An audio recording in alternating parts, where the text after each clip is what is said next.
Hi guys, I'm Aidan from GTG Coaching. So we're going to continue on with the rotator cuff series.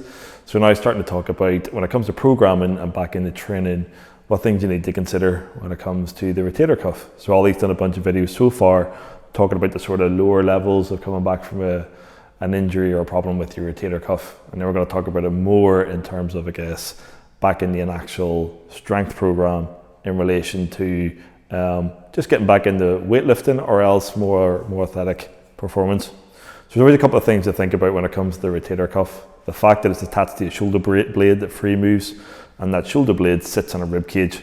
There's a couple of things that kind of happen around that.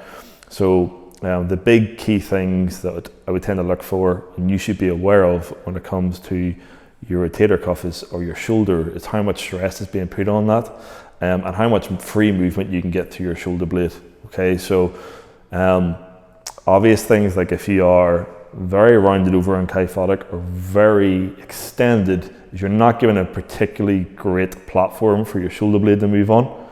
My way of thinking about this is always think like your shoulder blade is almost being like a shock absorber, and it kind of needs a pretty good platform to sit on to absorb that force or to move correctly. If it doesn't have a great platform, that doesn't happen, and you can put way more stress on the shoulder. And things tend to get injured when they get overloaded, overstressed, too much force is being put through them that they can tolerate, pushed over their max. So re-education movement through the shoulder blade, getting some stabilized movements where you can do some external rotation work and get the cuff to react and strengthen is great, but at some point that's going to need to work in free space, okay? Especially if you're doing athletic movement. Let's take something like throwing a ball. You tend not to stabilize your arm as you throw a ball. Okay, otherwise you'd probably be really crap at your sport if you try to, really slow when you get kicked off your team. So it's worth thinking about that. So we wanted to do things that are kind of more in the air and reactive, okay? So these are just ideas, nothing set in stone. Obvious ones are to go to bigger movements like landmine presses and shoulder presses for actual strengthening the muscle around the shoulder. Strengthening your grip will have a good impact in the rotator cuff. When you grip, it'll have a knock-on effect on how your rotator cuff reacts and keeps that ball and socket joint together.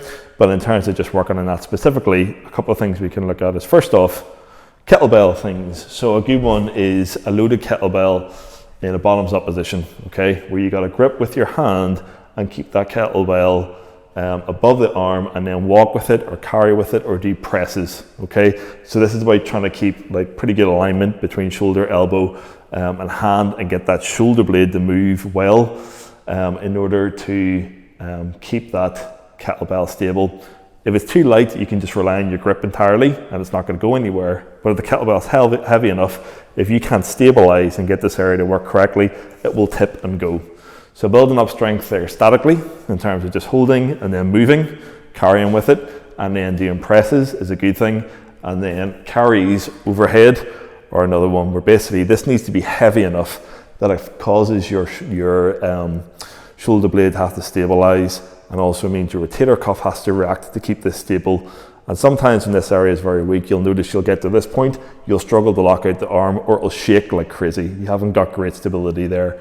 Build that up and be able to get this where it's heavy. It's a heavy kettlebell you can carry overhead and you can walk with it. And from there, there's progressions like moving down to the ground and then back up, or Turkish get-ups and things like this. But that's the basis of it that you're looking for. Would be two main ones that you can load. That would be much more open chain than any sort of closed chain exercise, and have a better carryover for lifting loads and athletic endeavors. And the next thing is doing things that are more similar to sporting aspects and make the rotator cuff have to work very dynamically. So basically like tapping a ball off against the wall at close distance and then a wee bit further away, having to accelerate it, and then also having someone throw the ball at you and you have to decelerate it in the opposite direction. Those things work pretty well. Close up, so I don't mess this up, would be from here, trying to keep that sort of 90-degree angle and then just tap the ball off the wall and get that rotator cuff to do the work, or at a greater distance where it's a bit higher velocity.